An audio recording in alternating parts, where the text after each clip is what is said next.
What's up, you fish freaks? Yeah. Welcome to episode number 137 of the KFO show, Kayak Fishing Obsessed. Tonight is gonna be a banger. Hero or zero, spring bass fishing decides real quick. This time of the year, it will expose you if you're guessing, but if you're fishing the conditions instead of the calendar, it can be one of the most predictable bites of the year.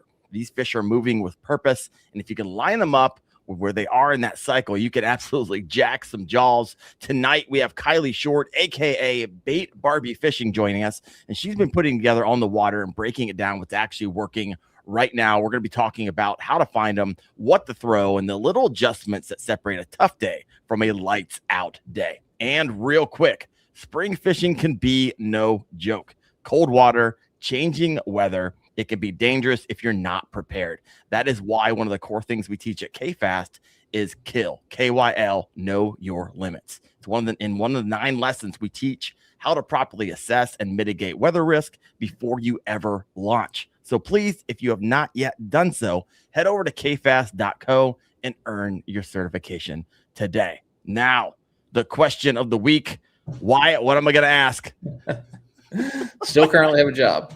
All right, he's got a job.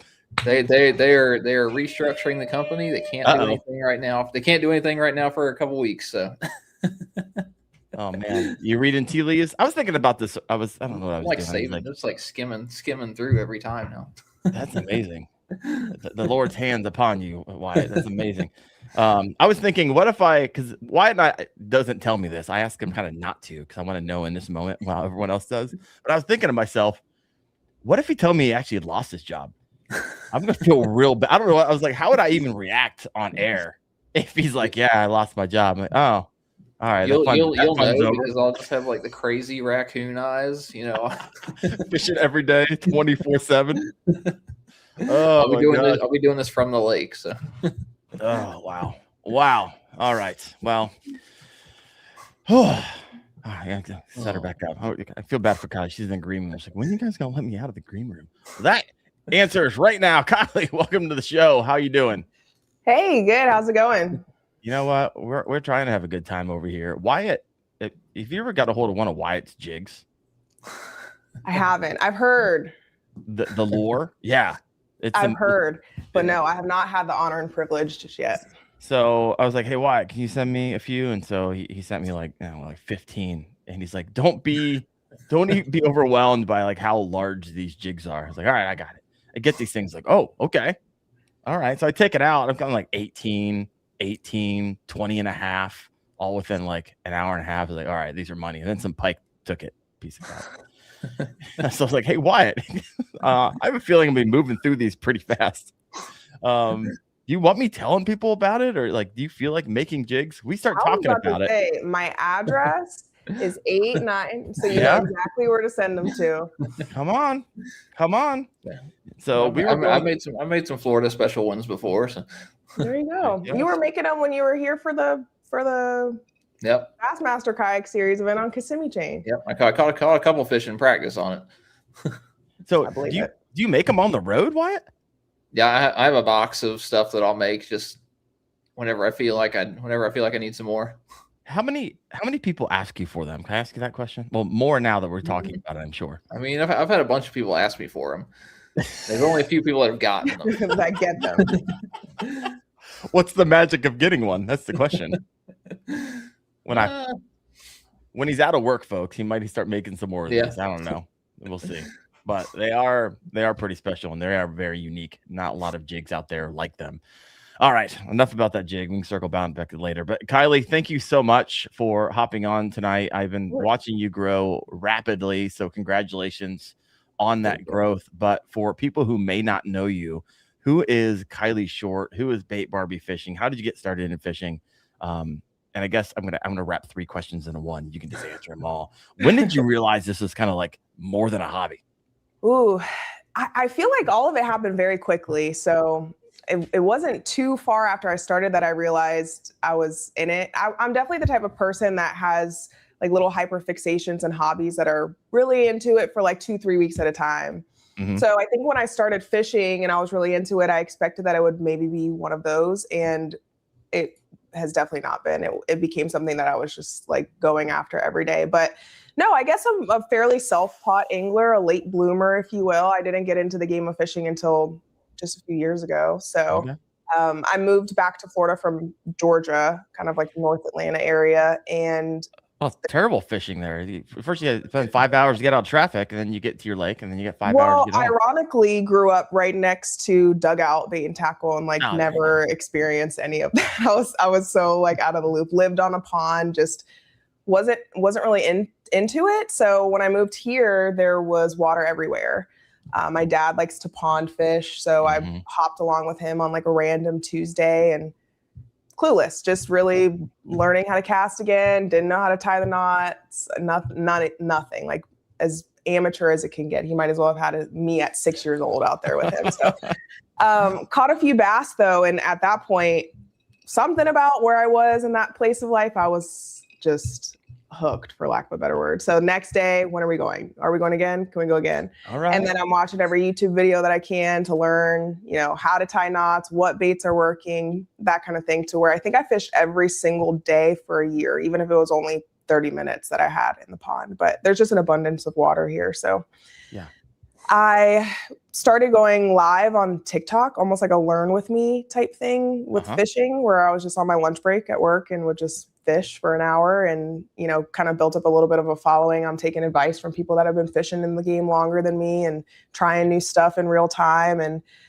realized that it was something that I was really into and wanted to keep doing. I didn't know where it would go or what level I would take it to, I guess. It was more just for fun, like for me, and to just kind of like share with a community of people who also enjoyed it. But as you grow, you kind of start to hit these places where you want more and more and more and want to learn more. So I was fishing from the bank, learned about a local weeknighter tournament that we had on Lake Conway. So I'm hopping in as a co-angler on that tournament every Wednesday for the most part. And it was if someone had a boat available, if there was space, if I could find somebody to fish with. Did that for a little bit, but felt kind of limited to when and how I could get into the tournament thing. I realized, I love sports my whole life. I like the competitive aspect of bass fishing, but it's solely driven off of what someone else, is doing or where they go or what I can do. And I like learning with that, but I wanted to go every week. I wanted to go on different bodies of water and kind of felt limited. Schedule. That sounds terrible. Yeah, exactly. So I did a lot of, pond fishing pretty much as I could, but had this real big itch to get off the bank of just, exploring what I could in bigger bodies of water, even the other side of the big ponds that I'm fishing that I couldn't get to. So I learned a little bit about kayak fishing. There was 2 anglers that actually fished the Florida Bass Nation, Wendy Biles and Amy Brown. I met them at ICAST, and they're telling me like, you got to do kayak fishing. Like, we need more people that are in it. We need more girls in it. And I was like, kayak? No, I'm thinking like boat. I want a boat one day. And with my 9 to 5, tiny boats 9 to 5 paycheck to paycheck job, I want a boat. But so I actually had the opportunity to get into a kayak and went that route. And I think I got that kayak, and within a month, I entered the first tournament that I could do on the Florida Kayak Bass Trail. I did terribly, but it was just kind of took off. That's a rite of passage. You have to. Highly unlikely that you're going to come in for the first time and rock everyone's world. Yeah. So all right. Yeah, it was just a bunch of that. I fell in love with the competitive side of it. I think once I realized too, there was a certain connection, I guess, that can be made with other people that are in the industry. I felt like a lot of the resources that I'm looking for, that I'm learning and everything is great, but a lot, we know there's still gaps with it being such a male dominated industry. I was like, I wanted to be able to offer another resource, maybe for people to hear it better from me. Like, someone will understand Wyatt a lot better when he's talking about something as someone may, understand someone else. So I just wanted to offer another resource and share what I've learned in a way that was as beginner friendly as possible, like as basic as basic, even if it was something that I was just learning myself. So at that point, when it seemed to be like an opportunity to kind of like share what I was learning, I realized this could be something. This is something that I want to do. This is what I want to do all the time, and have just kind of put as much of my effort and free time into it as I can. when did it click with you? Were you like looking at your like stats and be like, hey, wait a second, if I treat this thing like a real thing, like it could be my new reality? I think. Or are you still in the middle, like figuring that out? Oh, I have what they call like very big imposter syndrome, to where still it's like, like is it for real? Am I doing it, kind of thing? But it's for real if you say it's for real. This is it YouTube. It absolutely is. I think probably a couple of years ago, the first time I went to ICAST, I think I saw the industry in a much bigger lens than I ever had, whether it was people that were actually fishing, whether it was the media team, whether it was people who, are securing deals with people who's, whatever it is. There's so much to the industry that made me realize how big of an industry it truly was. It was so much bigger than just, what I had seen up until that point. So I think that experience really kind of opened my eyes to how much opportunity there really is out there in the industry that I remember leaving there like fired up. Like I was so like ready to just like put my head down and go, because whatever it took, I had to get there and be a part of that and be in the room and make those types of connections. So I think that point, so I would say that was, 2026? So July of 2024. Okay. So it's interesting because I feel like you could go to ICAST and have two experiences. One, feel like fish out of water. Like, whoa, this is, although it's a larger industry, it's very tight knit. Everyone knows each other. It's very interesting in that way. So either you can walk away being like, I feel like I'm on the outside of the circle, or you can walk away being like, oh, I made some inroads. And this thing can go. And it sounds like you're like, oh, I made some inroads. This thing could go. So that's exciting. So I had a ton of questions right here. Wyatt, did you have anything before I the litany of things I wrote down over here? Yeah. No, that was pretty cool. Like I saw a little bit of kind of what you're talking about at the classic, where I'm with Old Town, so I walk over to the Johnson Outdoors booth, and Old Town is like one guy, and there's 45 other reps there. It's just so much more to that. And then you start talking to like, oh, Jim used to work at Lawrence. Then he went over to Humminbird. Then he went to Garmin. Now he's back to Humminbird again. Everyone. And they bring you with you. If they like working with you, they'll bring you to their next home. That's true. Yeah. And so it's a lot of it's just, if you don't give up and you're the last one standing, a lot of times you'll just be successful if in that way. All right. So you're just walking around the banks on your lunch hour, just fishing and I love these, like, I fell into becoming a content creator story. Yeah. Because it sounds like it was never like, and I could be wrong. You're walking the banks. You're just having a good time at lunch. You're not thinking, hey, I'm going to make a thing of this at that moment, right? Oh, no. It was really just, I was going to be doing it anyway. So, if you want to watch, this is what I'm doing, kind of thing. And if you have questions or if you want to give suggestions, anything like that. But no, I was doing it anyway. Every hour that I had, that was available. So that was like my dedicated time, 1 hour every day to go. Mind you, it's Florida. Fishing at 1 o'clock in the afternoon is like the worst time. Oh, terrible. It was terrible. Brutal. It was awful. So sweat to death. Yes, but I was just out there and it definitely grew very quickly. So it was something that I just kept after. You got to get to know people in the community and other people that are doing it, and you're making connections, and then you're, collaborating on stuff, or you meet up and do content together, and it's just one thing after another. Yeah. And so in the comment section is one of the reasons I'm really happy to have you on tonight, because my wife is over here, Wendell Woodwork. She has her own channel. Oh, awesome. And she says, my daughter's enjoying, they're upstairs watching right now, seeing a great girl fishing on here. And because one day I want for them, Mercy and River upstairs talking to you, I want for them, because right now they want nothing to do with Wendell fishing. Sure. I was like, this channel, I'm going to spend 15, 20, 25 years getting it to a place that would take you a lifetime to get it to. Mm-hmm. And I'll give it to you if you want it.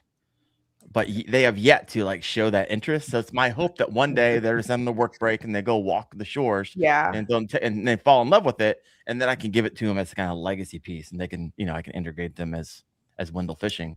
You could. I mean, don't hold your breath too long. I was 26. So, there's hope. But it could still happen for a long time. Point. I like it. Yeah. Yeah. We'll see. Every time I come down for the podcast, my Mercy and River like, I'm going to come with you. I was like, when you show a little more interest, you can be my co-host. I'll fire Wyatt and I'll have my two There girls. you go.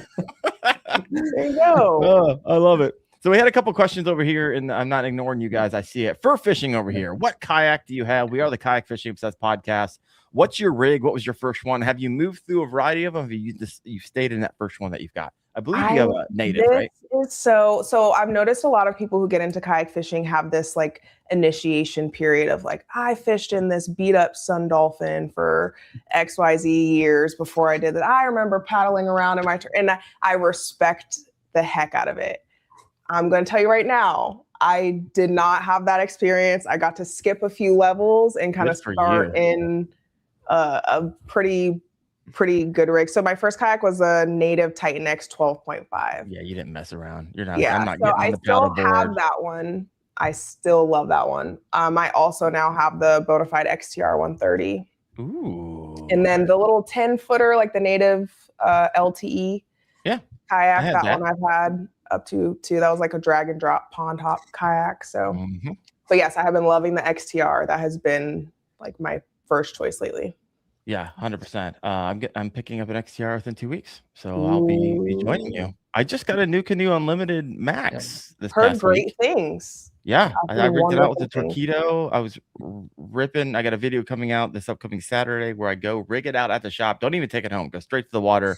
And my buddy I go slay it on Wyatt's jigs. It's a blast. It's gonna be a good one. I had the LTE.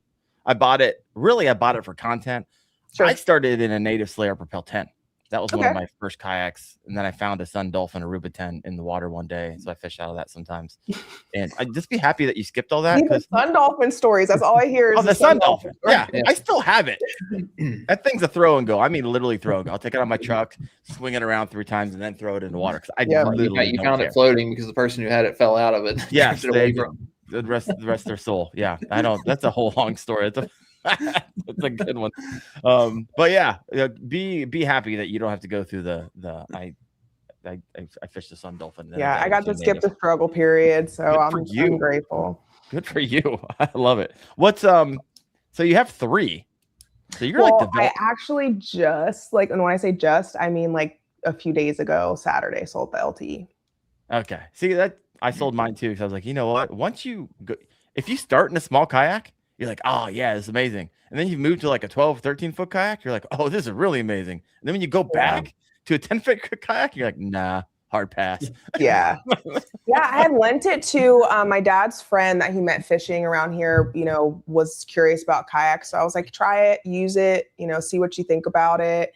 And he has been using the heck out of it every week. Mind you, it's sitting in my garage to where I maybe use it every now and again, not very often. So I was like, I'm not going to hold hostage to this kayak that I'm probably going to touch once a quarter while I have somebody here who's like loves it and is like gung ho for it. And so I was like, you need to have this kayak as long as it's getting used. It really is a great kayak. I do like it a lot. It is. I love it. And if I was pond hopping and I wanted a pedal drive, perfect. Right? You don't get it's super lightweight. I enjoy. I always love the propel drive as well. Yep. What do you motor your Titan? Yeah, I have the Garmin motor on the Titan. Okay. I have a Garmin motor on the Titan and the XTR. Nice. Like 2 motors? Everyone's gonna hate you if you say yeah. Yes. If I hate when being just wildly jealous. That motor is my second torpedo, so real deal. Like the real deal. It has been an absolute game changer. I love it. There's just nothing like it. There's nothing like it. So yeah, I bet that's changed a lot for me and just being a little bit more effective on the water. So yeah, I've been enjoying that a lot. No, I love it. Is TikTok your home base? It was once upon a time, but I would say probably Instagram more. Okay. Instagram and YouTube. I've been doing a big push on YouTube this year.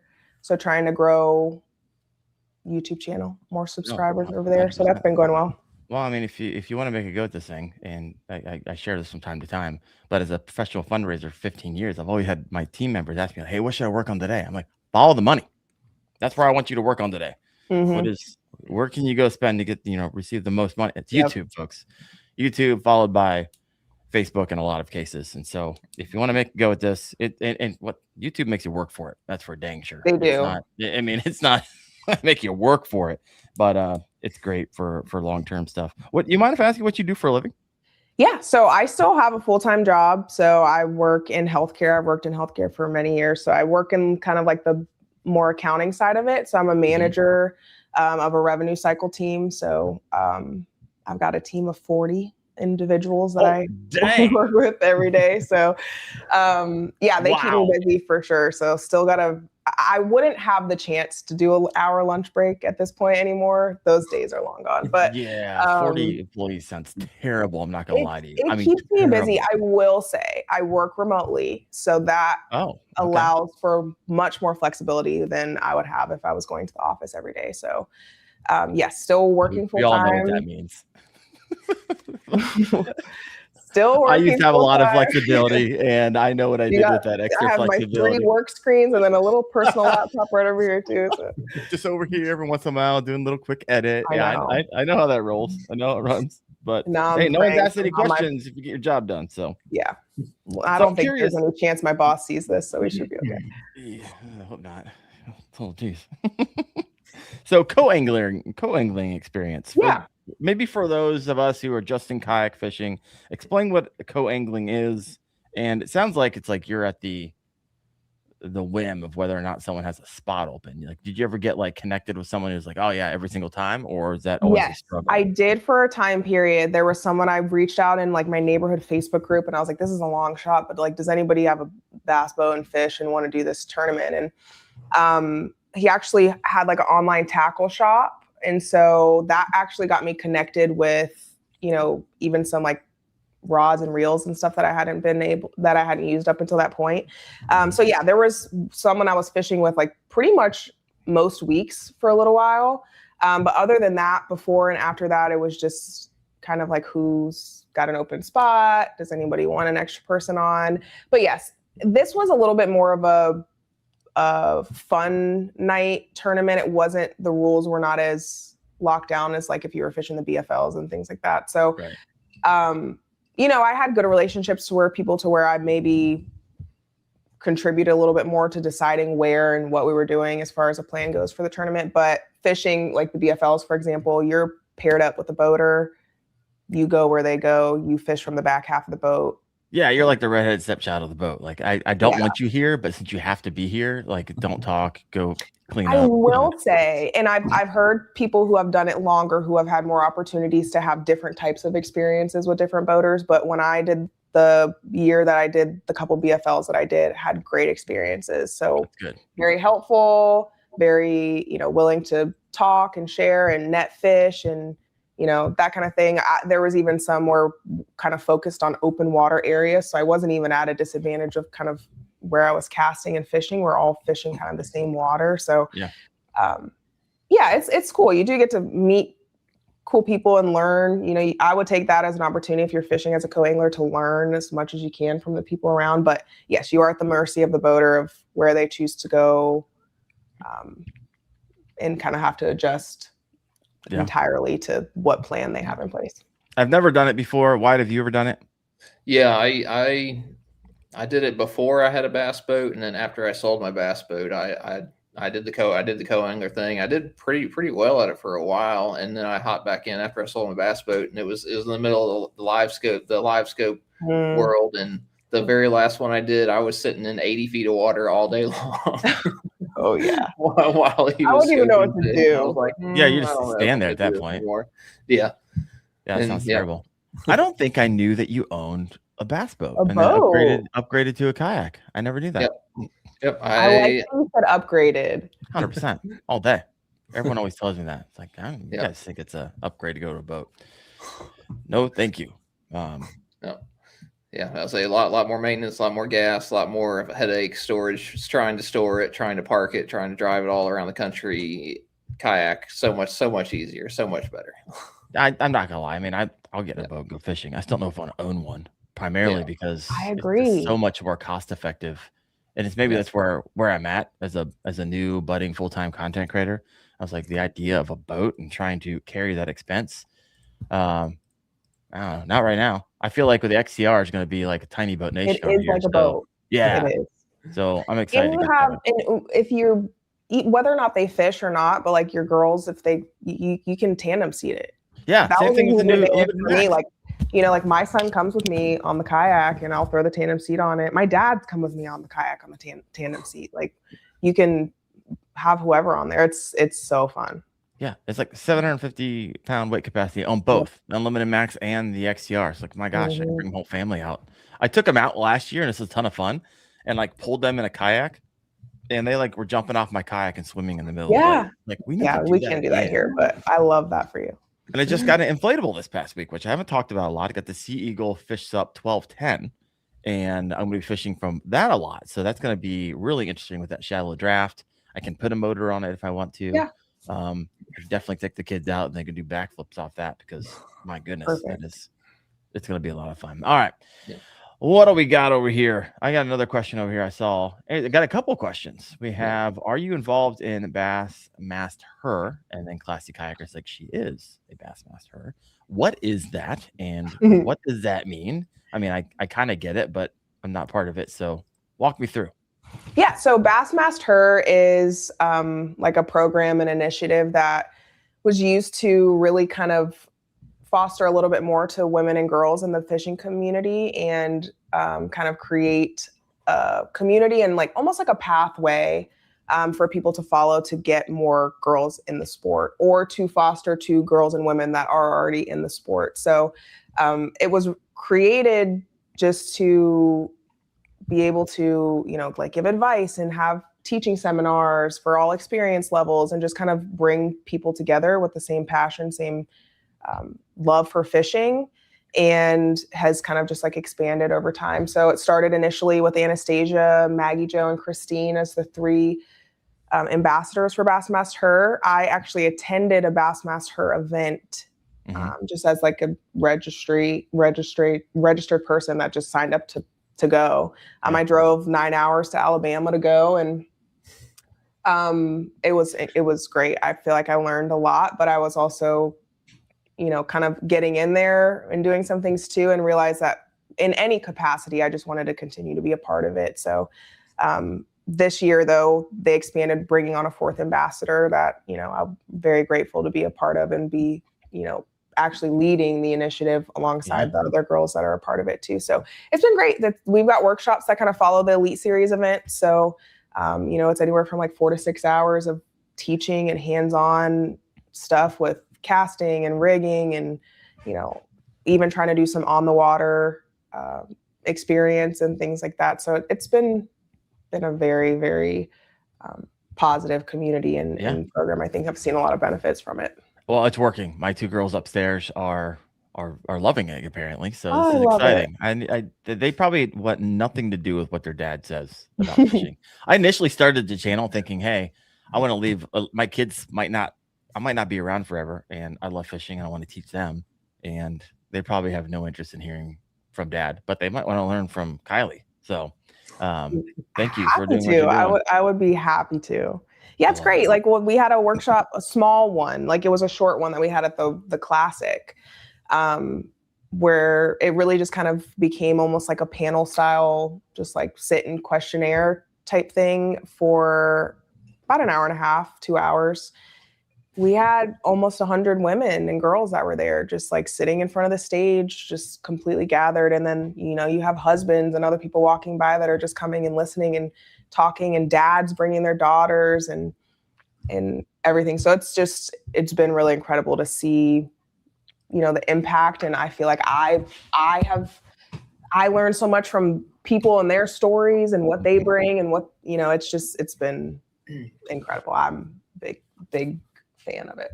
Yeah, love it. All right, let's go over to the theme of the show. I always love learning about people's stories and what they're involved in. So thank you for sharing that. But tonight, how to dominate spring bass fishing. Let's hop into that a little bit, because you just got off a tournament on Okachobee. So walk us through that tournament. How did it go? Were you fishing with Blake?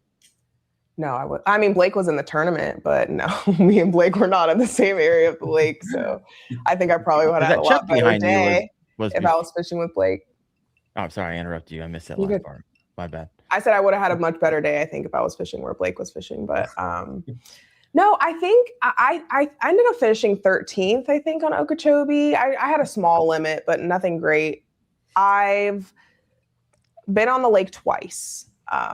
And I feel like the last 2 times, I don't know if there's some like weird juju between me and Chobee, but like I don't know if you saw the video when I dropped my phone in the water at the boat ramp. My wife told me that. She's like, "Who are you having on tonight?" I was like, "Well, it's Bait Barbie fishing." Like, I can't find it. Like Kylie Short. She's like, "Oh, she just dropped her phone in the water." I was like, "Well, I sure did." And so I'm in like neck deep water, feeling around with my feet, trying to find. That's what she was telling me. Somehow found it. Somehow. Oh wow, that's impressive. By the grace of God, found it, and it works completely fine. So. Oh wow. I'm just praying the whole time, like, please don't let there be a gator under this dock, like whatever. Like, oh, it was terrible. But oh yeah, it was that. And then I lost my AirPods in the water. I did not go swimming for those ones. That just had to be what it was. But you know, the last time I pulled up to the ramp, I think I dropped like a liter of water in my lap in my car before I got there. You know, it was like one thing after another. I lost a whole setup, like my line somehow despooled and got hooked on something. And I realized that the entire thing was like despooled from the reel. It was just all this weird stuff happening on Chubby where I was like, I got pulled over on my way home. It was just a whole thing. So did you get the ticket? I think we're on a break right now, me and Lake Okachobee. Yeah, we're yes, break I it did up. get Take the a little ticket, distance. I did get a ticket, but that's a story for another day.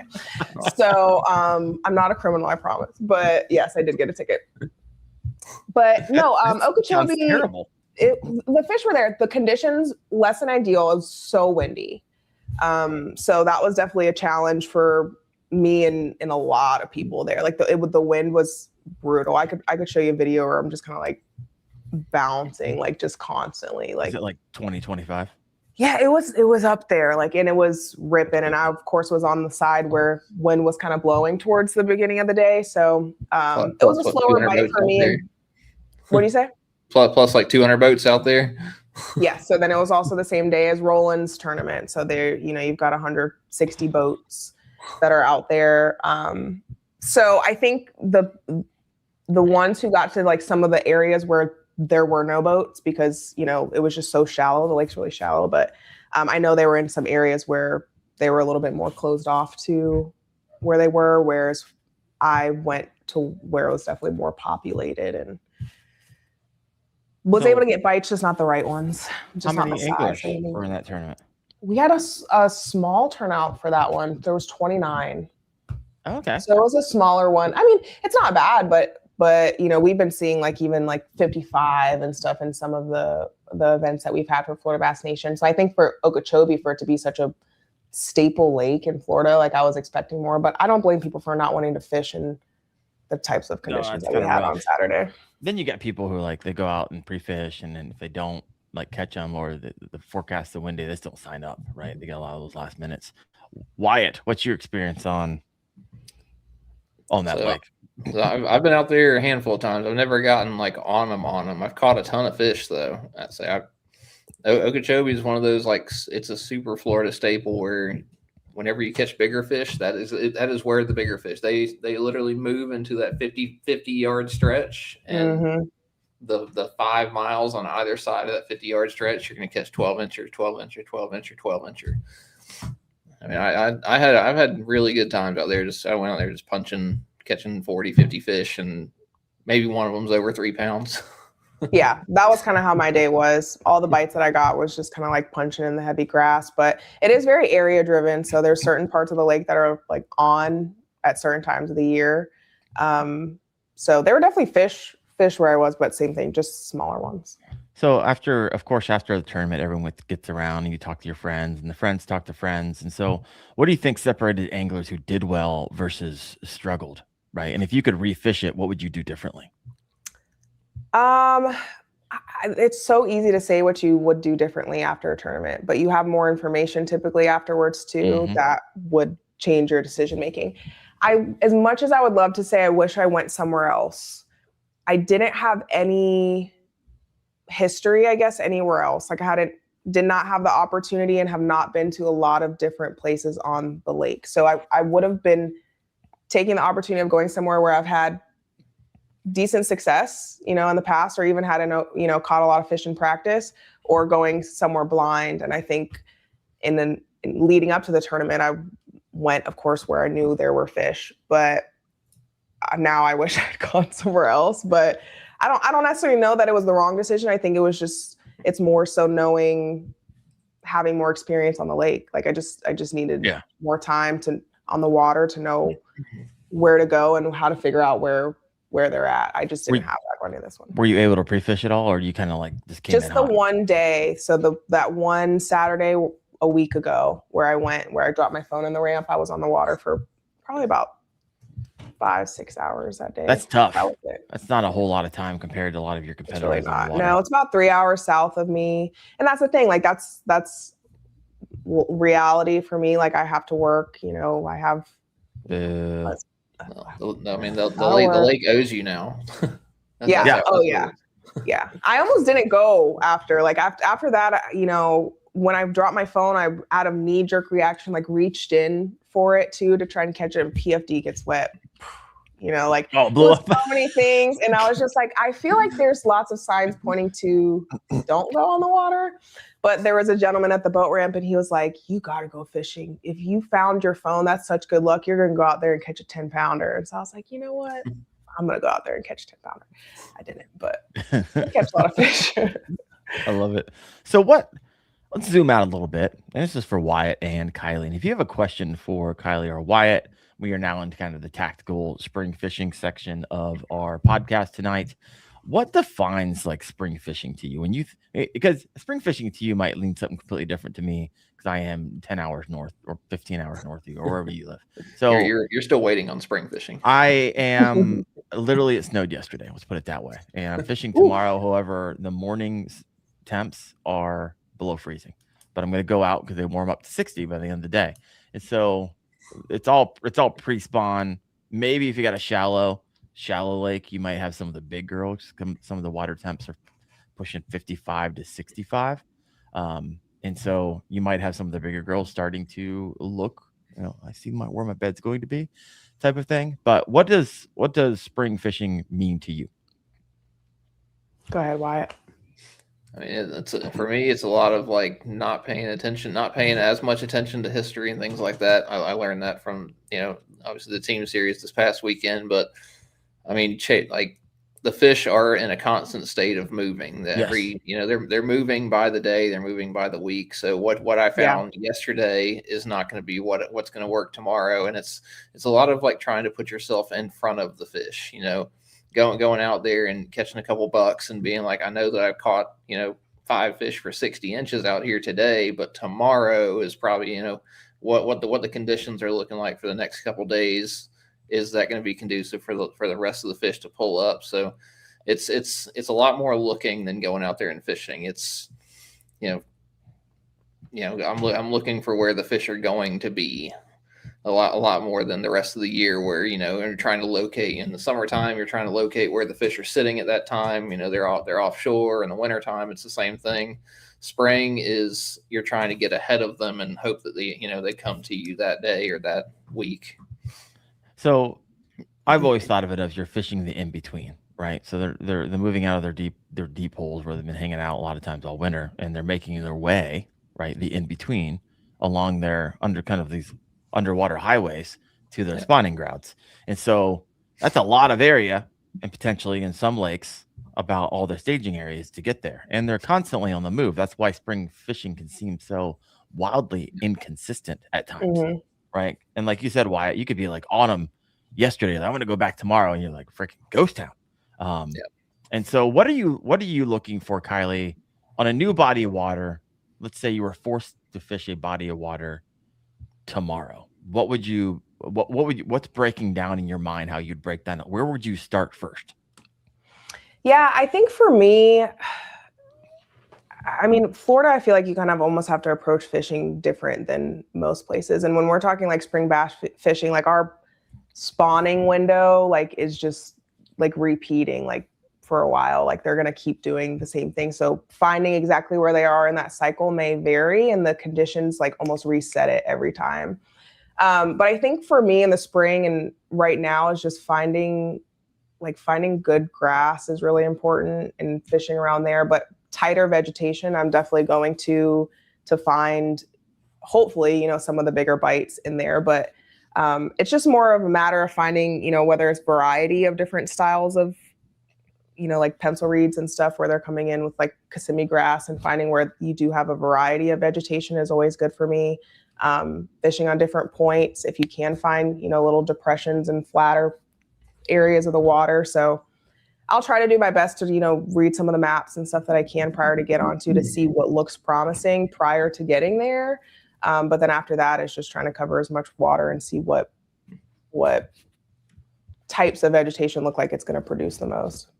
It's so interesting when I have guests on who are literally on the other side of the country from me, because I'm like, for me right now, I'm like, okay, I'm looking for like, where's the warmest water on this lake, right? I'm looking for the shallow water. I'm looking for, because that 2 to 3 degree difference right now in that water temperature is anywhere from 50 to 60.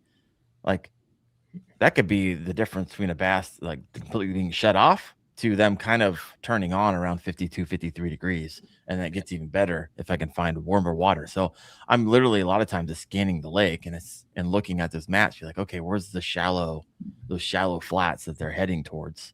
And that's likely where I'm going to have the most luck. And that's where I've been having the most luck, is in those shallow areas. So it's just so fascinating, because what's your water temperature down in Florida? What were you guys looking at? Whew. I think, anywhere from like 75 to 78. Hate you. Getting there. Why? Where are you guys at? In the water, if that tells you anything. Yeah, I would go in hypothermic shock in about 5 minutes in our water. Wyatt, where's your water temp? 67 to 70. Yeah, that sounds about right. It sounds real nice. Real nice. So do you feel like anglers struggle in the spring?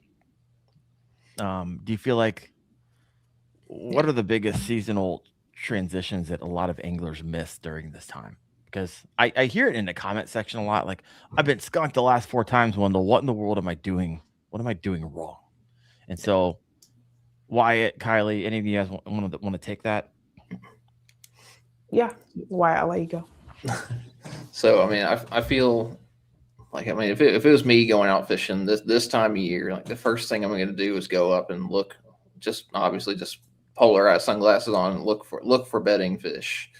And then that's gonna rather than fishing and not catching them or catching them, I'm just gonna go up there and look for the fish, and that's gonna give me the first indicator. And if I'm just seeing, empty beds with just kind of mud and stuff in them, like they're kind of dirty, then those fish are done spawning and they've moved off. If I'm seeing clean beds with a couple bucks on them and no females, maybe the females are coming, and you're kind of as you go around, you'll see a bunch of males on beds and the females are like randomly swimming around. That'll kind of tell you that you've got fish kind of coming up to stage. And then you got to figure out where the majority of those fish are. So I, put the sunglasses on and start looking around for this time of year before I start fishing. And then secondly, if it was a dirty water or something like that situation where I couldn't really see it, it'd be fishing the heaviest cover that I could, the heaviest shallow cover that I could, because that's where those females are going to stage up, be it docks, lay downs, grass, something like that. And then trying to identify like the bottom, what the actual bottom is, because I carry a stakeout pole. So I'm standing up, stabbing the bottom of the lake everywhere. All right. So if I hear it crunch, then I know that there's probably some beds and stuff around. And, Yep. There's a handful of things, but trying to figure out what stage the fish are in and where the majority of the fish are. And like I was saying, like, I got caught up this weekend looking at bedding fish, and I was seeing beds at Lake Murray this past weekend, and there were a couple males on them, but most of those fish were actually finishing up and moving off. So I was fishing for fish that were leaving. So my fish were going away every single day, and that's a tough bite. Tough bite. Yep, gotta notice those things. You got Wyatt. You got a NC Shooter 1213. Wyatt spilling his secrets, and what he just shared was actually like wildly true. You're looking for that bottom composition, so those eggs can actually have something to hold on to. They're not going to, if they actually nest in the mud. A lot of times those nests will collapse, and it basically will just kill those eggs because it'll collapse in on itself. So that's what you're looking for. And so it's funny that you go around stabbing what you can't see, looking for that hard bottom. That's wild. I like it. Classy Kayaker, got a question here for you. Can you clarify what you're looking for when you're looking for bedding fish? Like for someone maybe who hasn't done it before.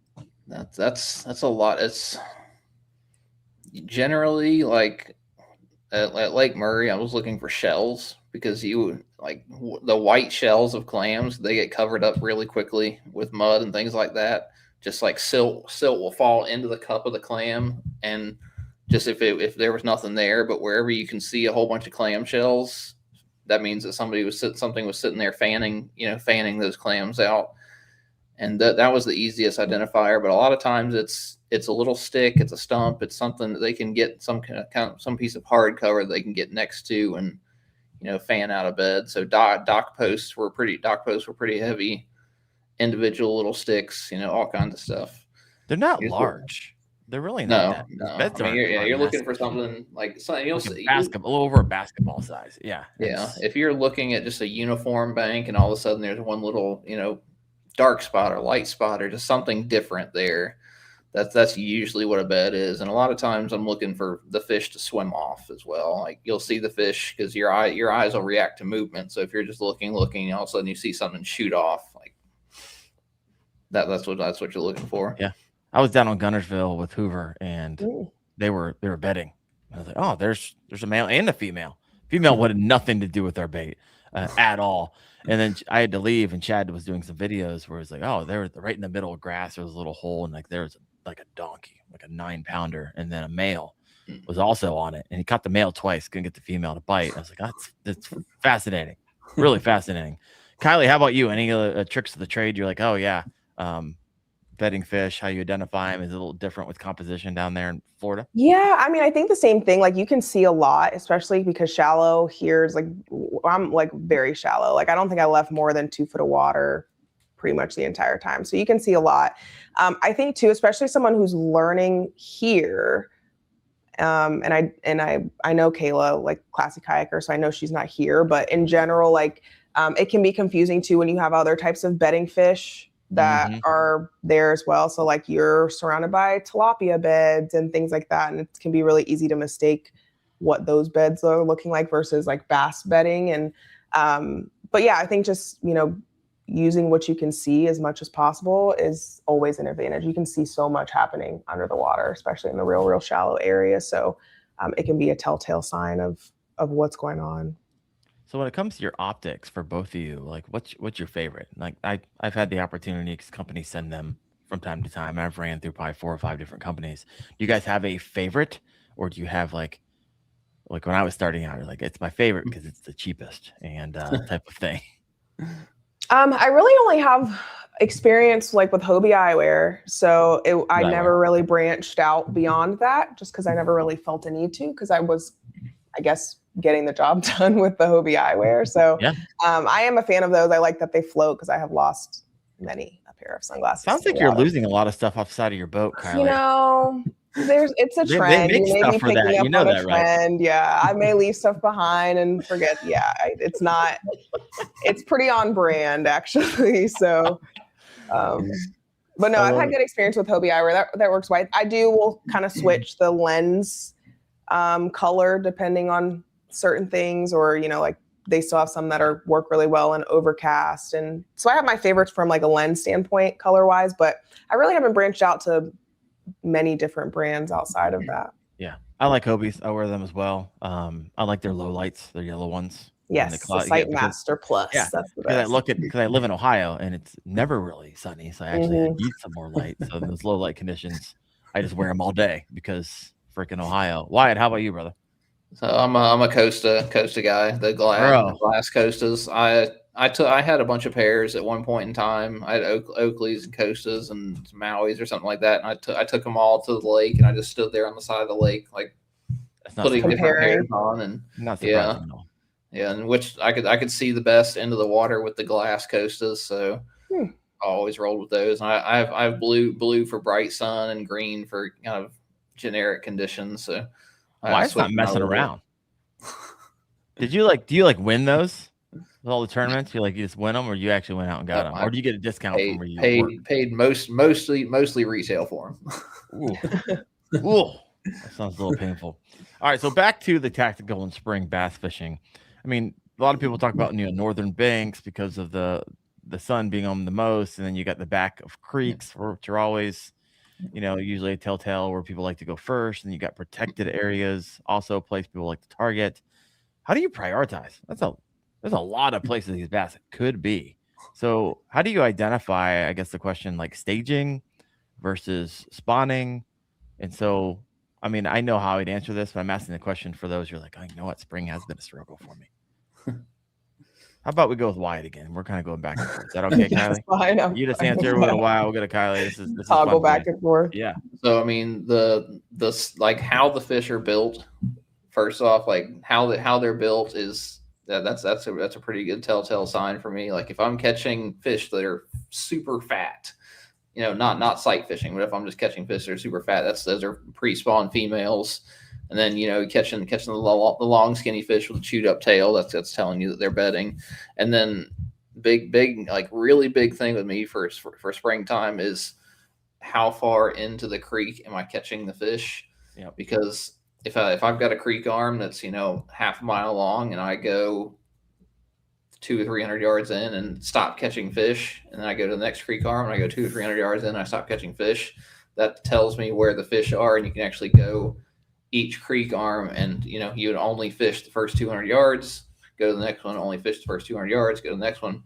I watched a guy the other day where I was catching fish out on the points. He pulls up to a point, I see him catch a fish, and then he continues and he goes fishing all the way into the back of the creek. And I'm like, you just caught a fish out here on the point. Why are you not just going to the next point that's a couple hundred yards away right there? Why are you fishing this entire 1.5 mile long stretch of going back in this pocket? Why are you not yet? Maybe they're back there too, Wyatt. They are back there. They're everywhere, but the majority of the fish were moving out to the points and things. So do you think this is interesting because you've told me, like, when you're turnip fishing, like, oh, you're trying to develop a pattern because you're going out a big fish. Is there any scenario where Wyatt, you'd be like, hey, you know what? I'm actually fun fishing today, and I'm actually going to do what this guy did. And they might be at the back, they might be at the point, and I'm just going to have fun all day just trying it all out. Whenever I'm bed fishing and testing out, like what I was doing the other week, testing out the hook position and the Nico rig and things like that, I'll go just fun fish and just catch every single fish off a bed, every 14-incher that's on a bed. I'll go sit there and catch every single one of them just so I can test out what, all the stuff that I have, make sure the drag is set right, make sure, I like it. All right. So what did you find out with the changing the position of the hook with the Nico rig? Oh, you didn't hear this, Kylie. We had the master on. So you ever heard of Kayak Jack? Marty? You know Marty at all? I don't. So he catches, I think he's caught 2,300 fish this past year. He tracks them all like meticulously. He's got receipts. He's not I caught 2,300 and he actually caught 400. No, he actually caught 2,422 and he catch. Wow. And he does the majority on it. He loves the Neko rig. And so Wyatt actually took that and he's like, hey, I'm going to go out and I'm going to catch 40 fish because we're talking about where to hook them and versus this hook versus this type of hook. And most people were like, oh, that's just kind of nuanced. It doesn't really matter. So Wyatt, what did you explain what Marty was saying and then what you tested and what your conclusion was? So, I mean, Marty was saying to make sure the weight's on the bottom, the hook is facing up. So you have your Senko, making sure that the hook is facing, up, and then making sure it's actually a Nico version hook where the hook point kind of bends back in towards the shank of the hook versus just you see a bunch of the wacky hooks that are kind of like C-shaped and things. I was losing a lot more fish, losing percentage more fish with the wacky hooks versus the Nico hooks. And then whenever I rigged the hook like this, because it made sense to me that it would catch the top of the fish's mouth whenever the Senko comes out, I was losing more fish as opposed to rigging it straight up and down. And I whenever we go out and sit there and play with like 20 or 30 bed fish, and I can sit there and I caught 5 and I caught 5 and I lost one of them, and I changed the hook position and I hooked 5 and I lost 2 of them. So like there's percentages there that it shouldn't be losing that many fish, especially on something that's just a single hook like that. It was fascinating. If you ever want to like go in like a master class on the Neko rig, like homie's has that dialed in. I think I heard about I don't know if he does it, but that tournament that you can do online too, like whoever gets closest to catching the amount of fish for the year. Is that any way correlated? Yeah, that's okay. tournament. Cool. That's yeah, him. I do know who you're talking about then. Yes. All right. Yeah. What's the next question we got? If you got a question, there he is. Kayak Jack is here in the comment section. Appreciate you, Martin. I love that dude. He's such a good dude. He really is. Yeah. I always like asking this question from time to time. What? And this is always like, I would imagine when I was starting out, it's like, I still know this. Like, what signs tell you you're around the right fish? And what signs tell you to leave immediately outside of like, I'm not catching any fish? Right? Outside of not catching any fish, that would be a big one. Yeah, it's a big one. Yeah. I think overall knowing like where you're catching them and then also like the size of them too. I think for this time of year specifically, knowing where they would typically be bedding like is definitely going to drive where I'm focusing.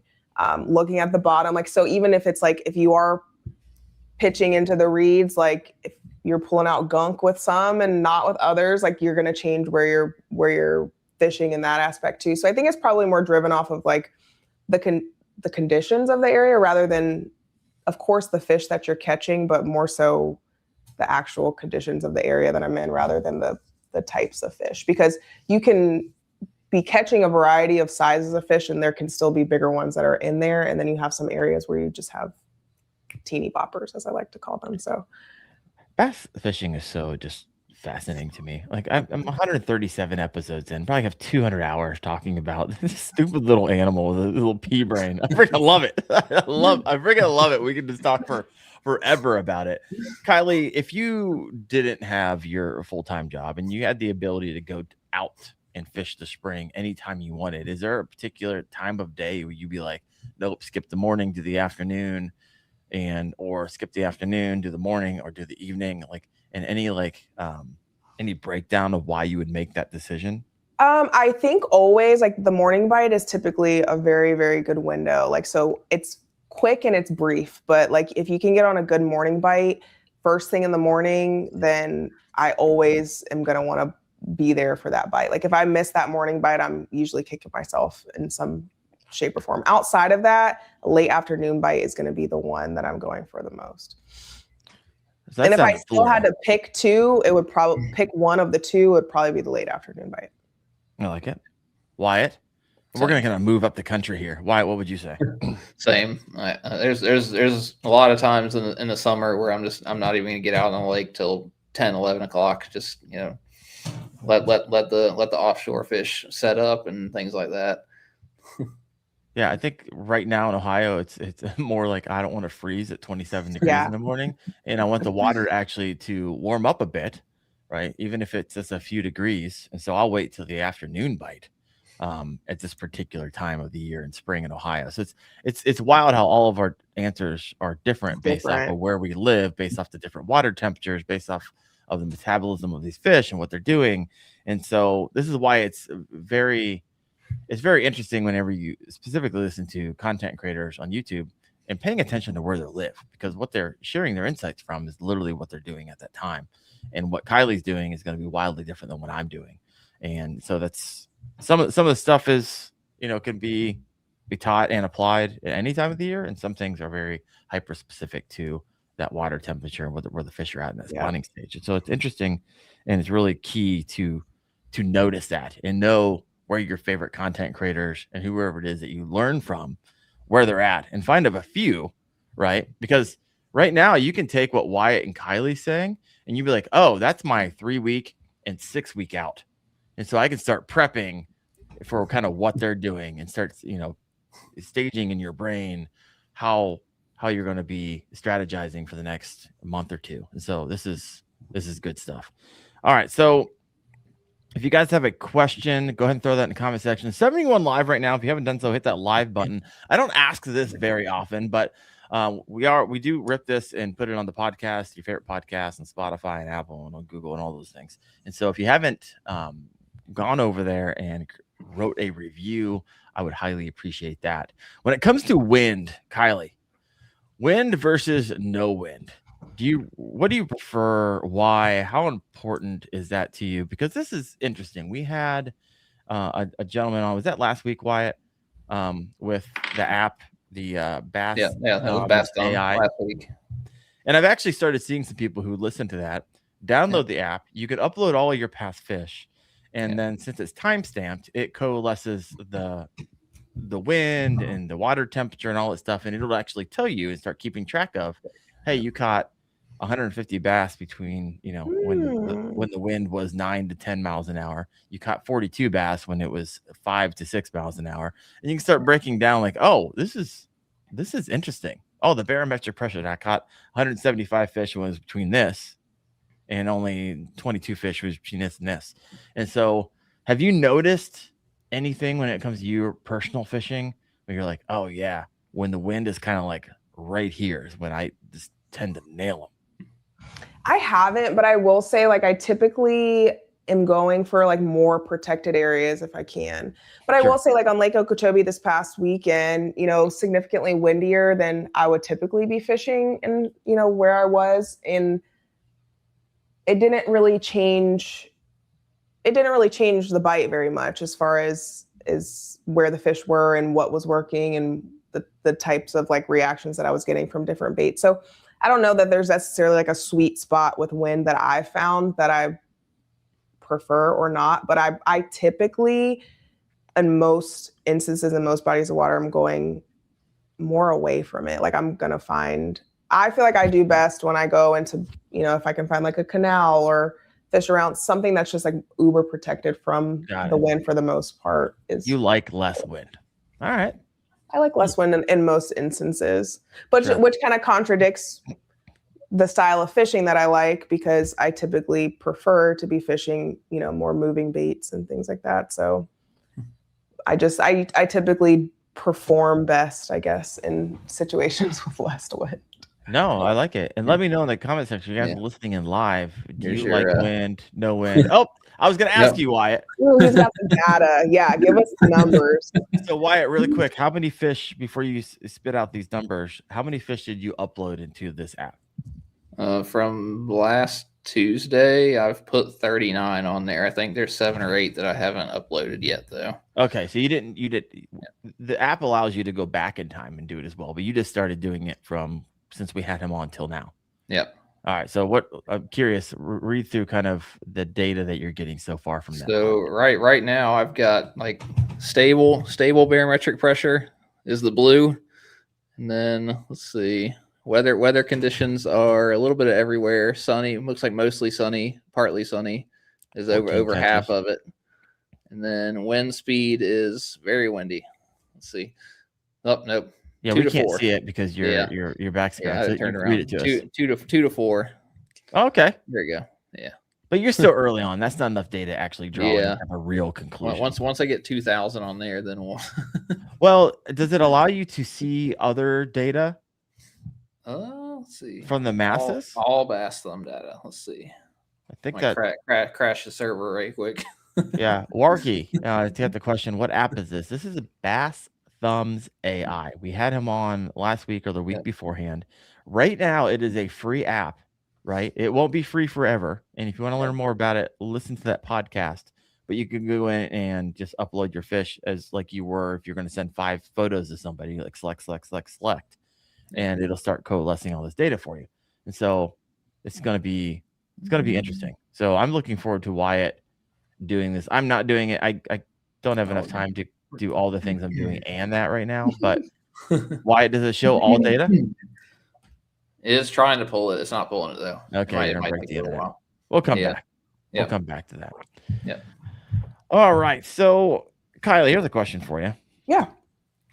What do you think? And we're coming toward the end of the show here, but I still got a bunch of questions here. So I'm going to give you a pick your own adventure question. You can either take this one. What separates a good spring angler from a great one? Right? Or what do you think is the biggest spring fishing myth out there? Spring fishing myth. I'll take the great angler, and this may not be necessarily like my place, because I wouldn't say like I'm the best when it comes to it. But when I look at the best or the people who are consistently doing well, it is like the ability to adjust on the fly, because the condition is driving what's happening in the spring a lot, and it can change very, very quickly. So especially too with us cycling through these like spawning periods, or, you know, like the littlest of a cold front affects what the Florida bass at least are doing pretty significantly than they do in some other areas. So I think the ability to adjust very quickly to whatever that condition is for that day, for that specific event, for that tournament, wherever it may be in the spring, and just kind of knowing with the wind change, with this, like how to change whatever you need to be able to still produce the right bite. And that's kind of a gap that I'm myself learning how to fill. And when I'm talking to people and kind of like picking their brains, it's like, okay, I can do this and I can catch fish, but what is the difference, and what would I be adjusting to consistently be able to find the right fish, and what's differentiating me from catching okay fish versus getting on the big ones every time. And not just, and I guess it's not every time for some people, but like when I look at people like Blake, for example, very great example of someone who adjusts and can still have a plan not go in place and make some sort of adjustment that's still going to put them in the position to be with the right fish, and just finding the gap between that. So adjustment's a big one. And that's something that I've been trying to myself even key on, to be more consistent in placing a little bit higher. I know Wyatt's good at that. My old host, Seth Taylor, which you might have fished against down there in Florida, was excellent at that as well. And so, because what people don't actually realize is on any body of water, certain times of the year, you can have pre-spawn bass, you can have spawning bass and you can have post-spawn bass at the same time on the same body of lake. So I think for a long time, I might even believe this, like, oh, it's either one or the other. Like, no, it could be all three, which is just wild, right? Depending on the time of year. Wyatt, how about you? Pick your own adventure here. What separates a good spring angler from a great one, or the biggest spring fishing myth? So, I mean, as far as like I would hit the spawning piece right quick. At Lake Murray this weekend, we had pre-spawn fish, spawning fish, post-spawn fish. Yeah, the gar were spawning, the shad were spawning, the bluegill were spawning, and the herring are spawning. What else is spawning? I think there were a couple other things going on, but literally the entire lake is doing everything all at once. Just a lot going on. Chaos. But I think, I mean, I'm gonna agree with the bass last week. Like moon phase. I was banking on, full moon. We're gonna have females all over the beds this past week, and there was nothing. There was zero. Okay, so you think that's a myth? Was that something you believed at one time? You're like, oh yeah, full moon, I'm going night fishing. I'm gonna jack them. Yeah, I mean, it might have something that it might affect later in the year, but I don't know if it helped. Like, we had perfect warm conditions the entire week, and then full moon dead on. Or at least the day before the tournament. And I was like, we're going to have females pulling up all over the place because the full moon, and nothing, zero pulled up. I didn't see a single female sitting on a bed for 2 days. Oh, wow. Fascinating. Males everywhere, all over the place, but no females. So I was like, maybe there is something to the moon phase. Doesn't actually matter that much. Well, as I always used to say in fundraising, data doesn't lie. And now you have this app that you're going to be able to draw your own conclusions and be like, hey, you know what? This thing that people kept on regurgitating and saying over and over again is not true in my experience. And here's the data versus just a lot of people saying it over and over again. Here's a couple questions over here for you, Kylie. Yeah. This is from Southern Traditions Outdoors. Ever fished the Kissimmee chain? I have fished the Kissimmee chain. Yes. I guess the Kissimmee chain, like Toho, would probably be my closest, largest body of water. Oh, okay. Or what would you consider like a home lake? So yeah, I fished Toho. I fished Kissimmee a couple of times. I fished Cypress, Jackson, Marion. Like, it depends on how far on the Kissimmee chain you're talking. But yes, I have fished the Kissimmee chain. Yes. Definitely. I like it. Someone in the comment section said, "Is Seth on the water adjustment switching from the stunner to the stunner?" Yeah, that's because no, Seth, my gosh, homie was a slayer with that thing. Give him a forward-facing sonar and a Berkeley stunner, lights out. He's got so many. He won so much money on that thing. All right. We're coming to land this plane a little bit. If you still have a question that you want to ask Kylie or Wyatt, go ahead and throw that in the comment section. Wyatt, what you got for me? I have a question. Where'd that put you in rookie of the year, Kylie? So I don't really know because I'm down a tournament. So it's your best 6. And this was the 6th event for the others that were in play for rookie of the year. So Headwaters, I did not fish because I was presenting at the Milwaukee Sports Show. So I'm on my 5th. Okachobee was my 5th. So I don't really know. I'm further behind. I'm still in top 10, but I don't know where it puts me overall. I'll have to wait until the next one. So our next one that we have on, it's like Garcia and Blue Cypress, will be the next one, and then I'll have a more accurate. But is that going to be like you have to win, and they have to, they're going to be dropping one, and you have to win it? Yep, pretty much. I definitely at least I need to win one, top 2 at least. I don't know exactly the numbers, but there's like probably 4 of us that are dancing around, and it's still in play for us. But they've been doing well, and Devin Holbrook, he's been doing extremely well. He came in 2nd on the last one on Okachobee. So he's definitely gunning for that one. Chris Blanco. There's a few that did even well on Okachobee. So it's just going to be a matter of seeing what it is. But yeah, rookie of the year would be a good one. It's unfortunate that with the way that the regions are lined up, we have the North region, the South region. It's your best in any region, and North region is of course where I had the Seminole one on 2nd place, and some of my top finishes were on the North region, but not enough events to overpower where I'm sitting in the South. So I'm surrounded by tournament anglers. I just don't. Here's a question to you, Kylie. I'm curious because as you were talking about tournament, like you're juggling quite a bit, right? You're a mom. Sounds like you got 40 people under you. You're fishing tournaments. You're doing YouTube. Like I'm to the point. Like I know that life. Right? I lived that life a year ago. It is a lot to juggle. Something's got to give, right? And obviously, you don't want it to be your family. No, yeah. Most people want it to be the job that they don't want to do anymore. That would be ideal. What's the plan? I'm curious. Or how long can you? Because you almost if there's any time you want to go full time in fishing and you have that job, you got responsibilities and you got a family that depends on your income, like you can do it in the short term, right? You can redline, and as long as everybody's in the family's on board, but eventually. Like you have to hit your goal fast, or it just drags out for a long time. Everyone's like, "Okay, I'm tired of this." Yeah. So where you at in that stage is what I'm asking. Yeah. I guess. I like to say, and this is no guarantee, but like ideally, like a goal I've set for myself, hopefully, I would be able to go full time with it by the end of 2027. It is.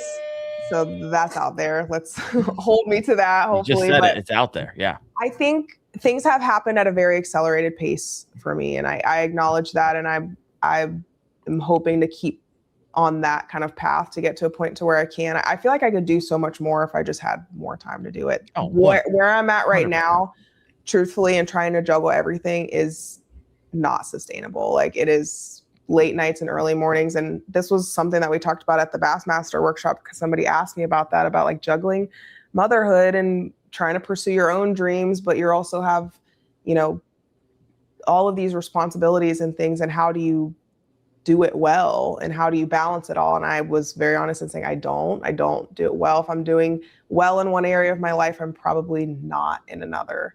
It's just impossible to balance all of it. So it has been a struggle in a sense. I think I've found ways to make it. If I didn't love it, it wouldn't be possible, truthfully. Sure. Like if this was just another job that I was just trying to do to it would not be sustainable to this extent. I'm also very grateful that, where I live in Florida, like I'm very close to family. My parents are close. And so, they're a huge help in me being able to go away for a tournament weekend or something, because you know, they're close enough to kind of step in and really be a village and support in those areas. So yeah, it's redlining is a good way to put it. It's a lot to juggle, but I try to, at least with, you know, the parenting side of it, include him in any part of it. Like I don't ever want fishing to seem like something that's pulling me away from him.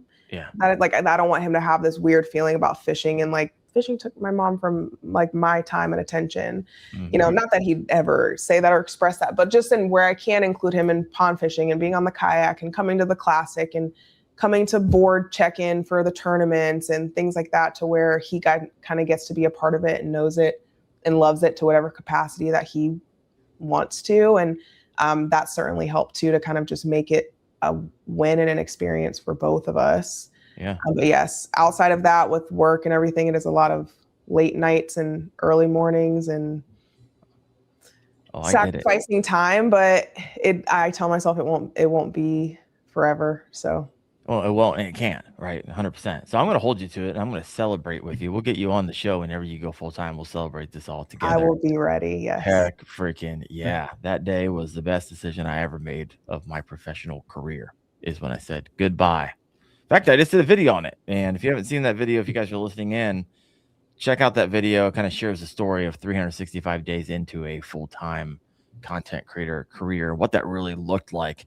It was pretty scary. I'm not going to lie. Now that I'm on like 365 posts, it feels a little bit better because I found the new normal, but finding a new normal is terrifying. Yeah. Terrifying, especially when you're like the breadwinner, and then you got like, you take on your taxes, and you take on insurance, and you take on a lot of risk. It's the reason most people never make that jump, because you have to have a high risk tolerance in order to make that jump, or just be independently wealthy, or, you know, have an advantage that most people don't. But Wyatt, I don't think I've ever asked you this question. Do you have a date in mind? I don't have a date in mind. I probably need to get a date in mind. You're about to be given a date in mind. If I don't have one, it's going to be made for me. So, as I was getting close to the end of like when I knew I was going to quit, I didn't even care anymore for like 6 months. Like, what are you going to do? Fire me and make my dreams come true? Go ahead, I'll figure it out, type of thing. My goodness. All right, 2 more questions for you. Let's go back tactical really quick when it comes to spring bass fishing. What is one thing you're still trying to figure out, Kylie? One thing that I'm still trying to figure out. That's a good question. I think spring bass fishing in general. For me, like one thing I am trying to figure out and need to figure out is anywhere outside of Florida, truthfully. Like I know how to fish in Florida for the most part, but I have not had as many opportunities to fish outside of that. So it's just kind of like, there are certain things that you can do in Florida that don't translate the same in some other areas. And I have a lot to figure out when it comes to fishing. Like we've got Caddo coming up. Like I've never set foot on, like, luckily from what I've heard, like there are some things that will translate on Lake Caddo, but just kind of branching outside of this like comfort zone of the state that I'm in and figuring out how to find fish in different seasons in areas that don't look anything like the lakes that I'm fishing on normally. Have you ever fished the Caribbean of the Midwest, aka Ohio? Ooh, what are you laughing for, Wyatt? It's on my bucket list, but yeah, number 50 on your bucket list. No, I haven't fished in Ohio. My parents actually lived in Ohio for a while, so my dad did do some fishing out there, but it was more like steelhead trout and like walleye and that kind of thing. So no, I haven't had the chance to bass fish. There's like even Georgia. This was my first year fishing in Georgia and any of the lakes out there. So, and that in itself was a completely different playing field than here, where I'm in 30, 40 foot of water and I'm like, what is this? Like, what do you mean I can't touch the bottom? I was in a conversation with Chad Hoover today, and I was like, hey, we're going down to Santee for the Bassmaster. I'm not quite sure if I'm going to fish it, but I'm staying with Wyatt and a slew of other people. And I was like, hey man, we're going to go, we always go night fishing when we get together. It's like, are we going to go night fishing? He's like, well, I'm going to let you see how giant these prehistoric gators are, how aggressive they are. and I'll let you decide. He's like, I'm game, but I'm gonna let you decide. I'm like, I'm in. It's like, no, I'm gonna let you decide once you get your eyeballs on some of them, because I guess they're just monstrous down there. Yes, so I've heard. I might I'll be there too. That'll be my my name. first time on Santee. So, are you staying at the Relax relax retreat? Wow, we'll get to meet each other. Come on, that's Yeah. gonna be like. There's so many of us staying there. It's gonna be like a big party. It is. It's you got Fluke Master, Wyatt, Chad, myself, Austin, you, Christine Fish. I mean, then the list goes on and on. It's going to be freaking wild. I think the most content creators together in one space. So, truthfully, yeah. If you haven't checked out a relaxed retreat and you were like, "Hey, I want to go fishing down around Santee Cooper," and man, it's like on the water cabins, it's freaking sweet. So check that out. Relaxed retreat. We're going to be down there. It's going to be a good time. Wyatt, you're going to be there, right? Yeah. I think they have like pedal drive kayak. Like they have nice kayaks for people if you just want to go down there and rent stuff. They have native Titans and things like that you can just Yeah, 100%. Wyatt, what are you still trying to figure out? It's whenever the females are up there and they're not quite on the beds yet, but they're not eating also. So I saw so many of them this week where I'm looking at like, there's a 9-pounder right there, and it goes and it's swimming away. Forever.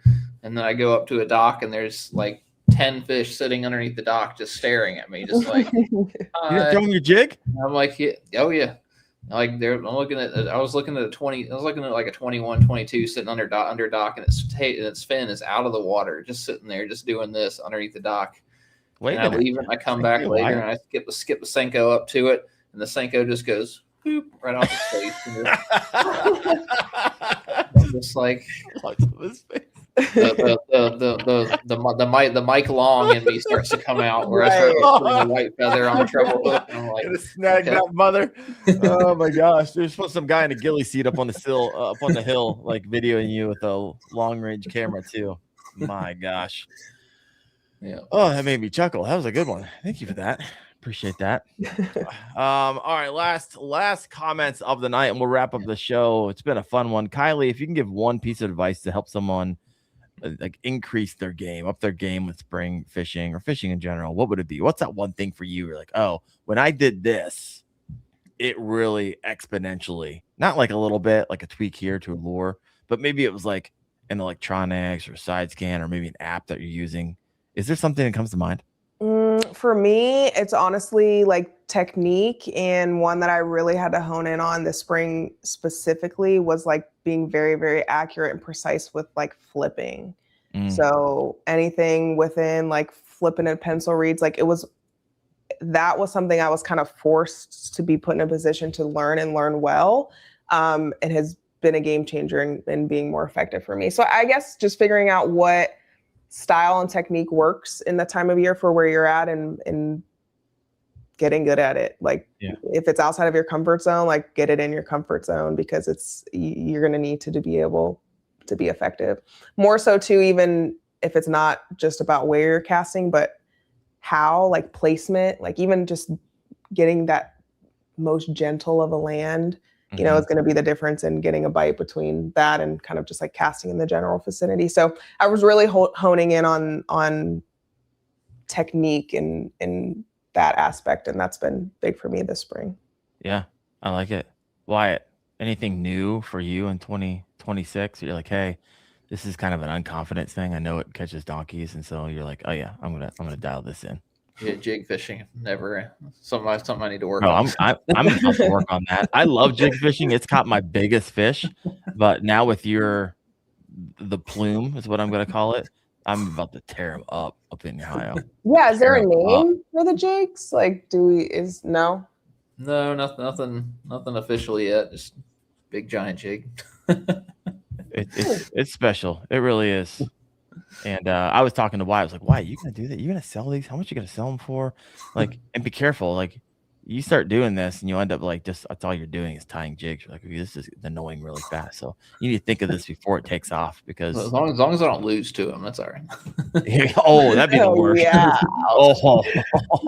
That $10 jig just cost you $5,000. You might want to think this through a little bit.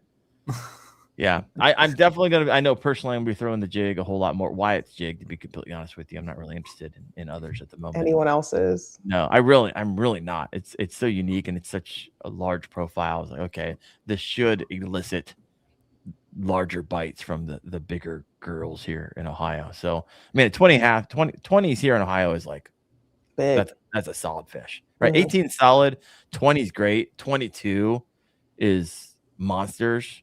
Like if you start getting to like 23 and some change, those are absolute like units up here. And so I feel like the jig can do it. Chatterbaits, I'm gonna run through the slew of those. Gonna have a good time on the river with those. The plopper, I love topwater fishing in the rivers up here and for smallmouth with those. And I want to something I have a lot of unconfidence with. I just don't do it a lot. I need to do a lot more punching. We got a lot of lily pads up here, and I get to those mats because I know they're freaking hiding down there in the heat of the summer. So that's something I need to dial in. But fun bite though. Yeah, like, it's fun. Every fish 100%. might feel like a giant, but like it's really fun bite. Yeah, it's always disappointing, like you said, when you set the hook. You're like, oh yeah, and you bring it in. It's like a 1 pound bass. It felt like 10 because it's 10 pounds of grass on it. That is, if you've never done punching. And a lot of times I'm in the weeds and people are coming up like, you catching stuff in there? I'm like, boom, right in front of their face. Yeah. Like, oh, I wouldn't never even thought to go in there. I'm like 50 feet in, which it is just, it's wild. It's a lot of fun. All right, folks. Well, Kylie, I want you to share where can people find you? Like what's your home base or kind of, and maybe share a little bit of like, what's 2026 look like for you? Yeah. So all socials, it's Bait Barbie Fishing on everything. So Instagram, daily, there's going to be something on there where the stories, reels, videos, YouTube at least once or twice a month. But if you go give back, her a sub. Come on. I said, go give you a sub. Head over to Bait Barbie. Yeah. Bait Barbie Fishing. So got a bunch coming on YouTube. TikTok's still on there. I don't do the live streaming as much, but for me, 2026, there's we have the workshops that are coming up. So there's going to be like a lot of appearances. So the next one that I will actually be on Santee when the Bassmaster Elite Series is there, which is 2 weeks before we're fishing there. Okay. So I get to look at the water and not touch the water because it's off limits for us.